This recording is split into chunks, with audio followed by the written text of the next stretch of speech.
Namaskar students, welcome again with the chapter number 2 from your civic section, political science sections, constitutional designs. In previous chapter we have discussed about the what is democracy, why democracy, we have compared so many countries, how the democracy is followed in their own way, कि democracy को किस तरह से वो practice कर रहे हैं अपनी अपनी country में. So second chapter is about the constitution designs कि किसी भी country के लिए constitutions में संविधान. It is the essential part of any country, any types of form of government, whatever democratic or non-democratic. Each government needs a constitution. So first in this chapter we will discuss about the South Africa. Right? Basic two topics I will explain today. First about the South Africa, and second was the why do we need constitution. According to your book, I will explain the all things. So first example is the South Africa. So why we have taken the example of South Africa? Why it is the known as the ideal constitution? वहाँ का जो constitution है. First जो सबसे पहले जो freedom मिली किसको? South Africa को. It was in 1994. Fine.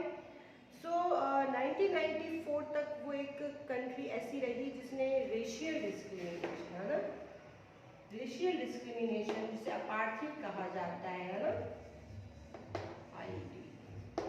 Apartheid policy followed there racial discrimination on the basis of colour. वहाँ पे कलर के बेस पे बहुत ज़्यादा डिस्क्रिमिनेशन किया जाता था पीपल के साथ. और उसी में जो मेन कैरेक्टर थे आपके नेल्सन मंडेला, है ना, Nelson Mandela. How he fight the policy of apartheid policy के अगेंस्ट उन्होंने कैसे फाइट किया, क्या क्या वहाँ पे से चीज़ें थी, बहुत सारी जो इन्फॉर्मेशन है, बहुत सरप्राइजिंग सी चीज़ें हुई वहाँ पर. उसके बाद उन्होंने एक नया कॉन्स्टिट्यूशन, ये 28 ईयर्स तक जेल में रहे, पीसफुली स्ट्रगल करते रहे, किसके लिए? फ्रीडम के लिए. और उसके बाद उन्हें वहाँ पे क्या मिली? फ्रीडम मिली. तो उनका जो कॉन्स्टिट्यूशन बना वो बिल्कुल यूनिक था. अब क्या क्या उसमें यूनिकनेस थी, क्या क्या ड्रॉबैक्स थे, किस किस को ध्यान में रखा गया, उन्हें क्यों जेल में भेजा गया, अम्ब्रेला ऑर्गेनाइजेशन क्या थी, कौन सी पार्टी थी जो वो फाइट कर रही थी, क्यों उन्हें जेल में रखा, सारी चीज़ें हम इसमें डिस्कस करेंगे according to your chapter. Next topic is the why do we need constitution, की कॉन्स्टिट्यूशन की जरूरत होती क्यों है. Mainly 4 topics are given in your book. 4 topics हैं, उन्हें आप अपनी लैंग्वेज में भी लिख सकते हैं. फर्स्ट आपका है इसमें, it guaranteed degree of the church the coordination that necessary for the different kinds of people to live together. हर कंट्री में अलग अलग तरह के लोग रहते हैं, सबको एक सेल्फ रिस्पेक्ट मिले, सब जो है उन्हें राइट्स मिले, उसके लिए किसकी जरूरत है? कॉन्स्टिट्यूशन. एक फॉर्मल, एक ऐसा लॉ, ऐसी कुछ इम्प्लीमेंशन किए जाए जिससे सब लोग फेवर करते हो, सब लोगों को उससे फायदा हो. It specific how the governments will be constitute. ये बताता है कॉन्स्टिट्यूशन कि गवर्नमेंट किस तरह से वर्क करेगी, यानी गवर्नमेंट को सारे राइट्स कौन दे रहा है? Constitution. Who will have the power to take decision, किसके पास कौन सा डिसीजन लेने का पावर है? It's all things written in constitution. Third was it lays down limits on the government and tell us what is the right for the citizens are. ये बताते government की, है ना, कि हमारे राइट्स क्या है. हमारे राइट्स को गवर्नमेंट भी हमसे नहीं ले सकती है, just because are fundamental rights given by the constitution. So में हमारे राइट्स की गारंटी प्रोवाइड कराता है constitution. Next, it express the aspirations of the peoples about the creating a good society. कहीं ना कहीं हमें राइट्स मिलते हैं तभी हमारा डेवलपमेंट भी होता है. अगर किसी कंट्री में किसी भी सिटीजन्स के पास कोई राइट नहीं है तो उसका डेवलपमेंट नहीं हो सकता. So first I am explaining this chapter from the south Africa. South Africa का एक छोटा सा पोर्शन आएगा क्योंकि इसका कुछ पार्ट डिडक्ट हो चुका है सिलेबस में से, बट फिर भी हम आपको ये थोड़ा सा एक्सप्लेन करेंगे क्योंकि it's the part of this chapter. So open your books. I will explain this chapter according to your book. So students, let's start our chapter number 2, the constitutional design. According to your NCERT book, I am explaining this chapter. First, there is a exercise that there is a quotation, 2.1, democratic constitution in South Africa. Fine. There is an image given in your book. This is the Nelson Mandela. Fine.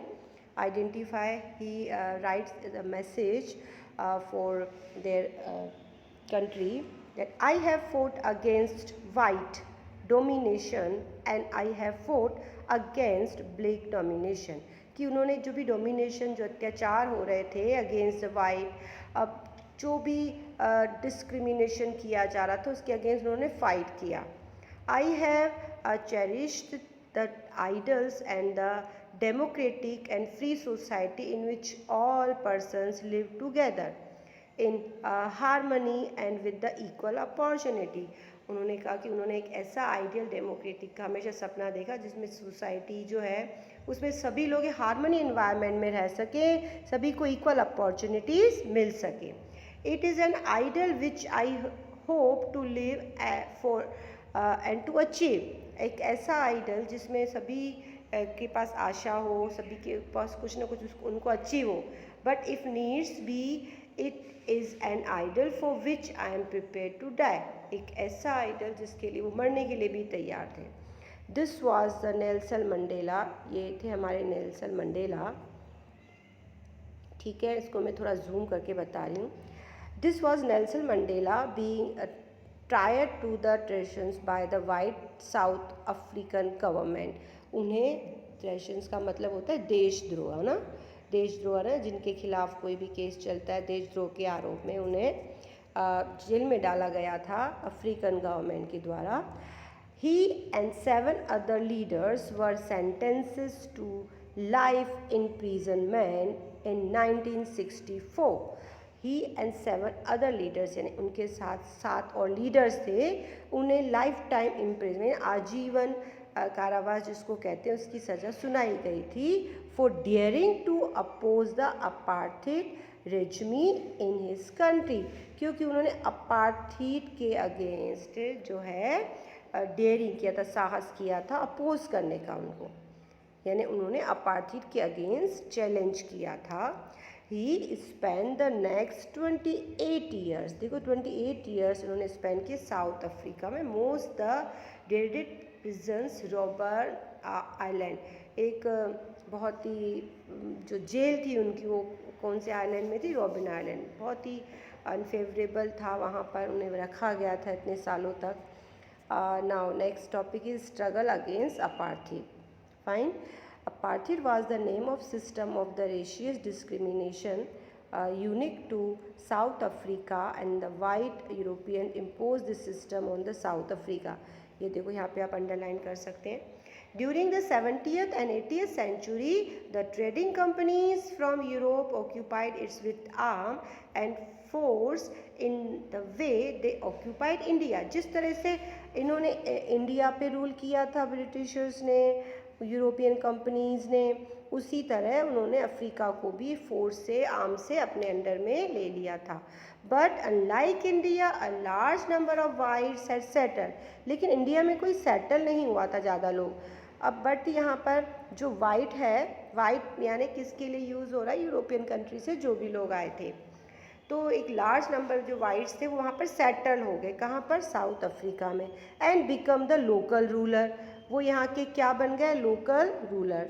The system of apartheid divide the people and label them on the basis of their skin colour. अब उन्होंने की जो apartheid division किया, colour के base पर division किया, तो people को लेबल दे दिया. उनके स्किन के कलर के बेस के अकॉर्डिंग उन्होंने उनको क्या दे दिया? लेबल दे दिया. The native people of South Africa are black in colour. जो नेटिव पीपल थे they were in the black colour. They made up about the 3/4 of the population and were called black. उनकी जो numbering थी यानी कि 3/4 population थी किनकी? Black colour की.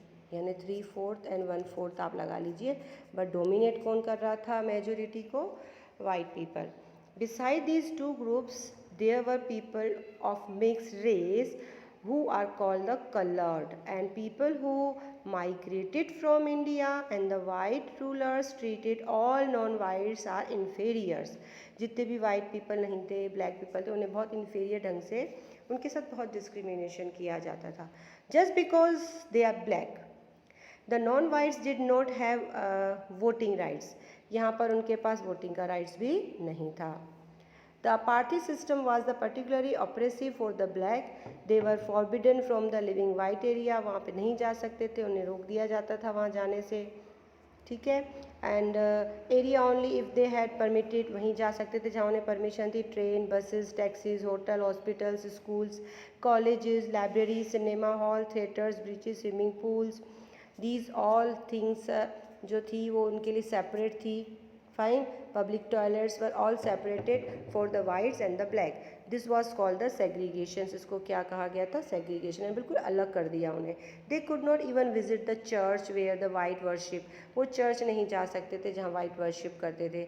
Black could not from the association to protest against the terrible treatment, और जो ब्लैक थे वो आप इन सारे इनके साथ जो डिस्क्रिमिनेशन हो रहा था उसके अगेंस्ट ना तो कोई एसोसिएशन बना सकते थे, ना ही इनके साथ जो टेरिबल ट्रीटमेंट हो रहा था उसके अगेंस्ट वो कोई भी उनको राइट था कि उसको प्रोटेस्ट कर सके। Since 1950 the black colours and the Indian fought against the apartheid system. They launch the protest March and the strikes and African national Congress, या इसको अंडरलाइन कर लेंगे। African national Congress ANC was umbrella organization, क्या कहा गया उसे? umbrella organization that lead the struggle against the policy of the segregations. This include many workers unions and the Communist Party. Many sensitive whites also joined the ANC to oppose the apartheid and play a leading role to this struggle. Several countries denounced the apartheid as unjust and the racist, but the white racist governments continue to rule by the detaining, torturing and killing thousands of black and color. यानी जितना उन्होंने protest किया उतने उससे कहीं ज़्यादा उन्होंने उन्हें रिप्रेस किया।